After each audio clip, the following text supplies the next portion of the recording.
একবার একজন সাহসী রাজা ছিলেন যিনি অনেক যুদ্ধ করে জয়লাভ করেছিলেন, কিন্তু দুর্ভাগ্যক্রমে তার শেষ যুদ্ধে তিনি মারাত্মকভাবে আহত হয়েছিলেন। রাজা বাঁচলেও সেই যুদ্ধে তিনি একটি চোখ এবং একটি পা হারিয়ে ফেলেন। রাজা ছিলেন খুবই বুদ্ধিমান এবং দয়ালু। তার রাজ্যের প্রত্যেক মানুষই তার কারণে সুখী এবং সুস্থ জীবনযাপন করত। একদিন রাজা তার প্রাসাদের বারান্দায় হাঁটছিলেন এবং তার পূর্বপুরুষদের ছবি দেখতে পেলেন। তার সকল পূর্বপুরুষের ছবি খুবই সুন্দর ছিল এবং তাদের সাহস ও সৌন্দর্য সেই ছবিগুলিতে ফুটে উঠেছে। তিনি ভাবলেন একদিন তার সন্তানরা একই বারান্দায় হাঁটবে এবং এই ছবিগুলির মাধ্যমে সব পূর্বপুরুষদের স্মরণ করবে।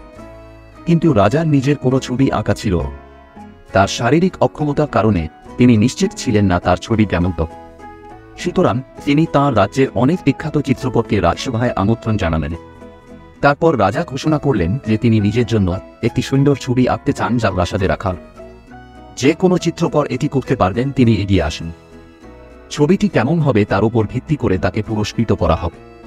রাজার শারীরিক অক্ষমতা বিবেচনা করে কোন চিত্রকর কিভাবে রাজার ছবি সুন্দর করে আঁকতে পারবেন সেই কথা ভেবে সবাই কৌতূহলী এবং উদ্বিগ্ন ছিলেন। রাজা যদি ছবিটি পছন্দ না করেন এবং রাগান্বিত হন তাহলে কি হবে? এমন পরিস্থিতিতে তিনি তাদের মৃত্যুদণ্ড দিতে পারেন। এই কারণেই কোনো চিত্রকর এগিয়ে আসার সাহস করেনি। রাজা এবং সব মন্ত্রীরা কোন চিত্রকর এই প্রস্তাব গ্রহণ করবেন সেই জন্য অপেক্ষা করছিলেন। কিছুক্ষণের জন্য আদালতে নীরবতা চলল। একটু পর একজন চিত্রকর এগিয়ে এসে বললেন, হুজুর, আমি আপনার ছবি আঁকব। সবাই আগ্রহের সাথে চিত্রকরের দিকে তাকাল।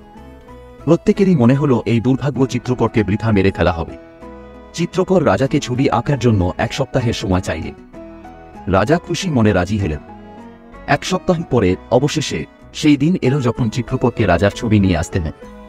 রাজসভা লোকে ভর্তি ছিল এবং প্রত্যেকজন একটি চোখ এবং একটি পা নেই এমন রাজার একটি সুন্দর ছবি কিভাবে আঁকতেন সেটা দেখতেছেন। কিন্তু চিত্রকর যখন ছবিটি উপস্থাপন করলেন তখন রাজা সহ আদালতে সবাই অবাক হয়ে গেলেন।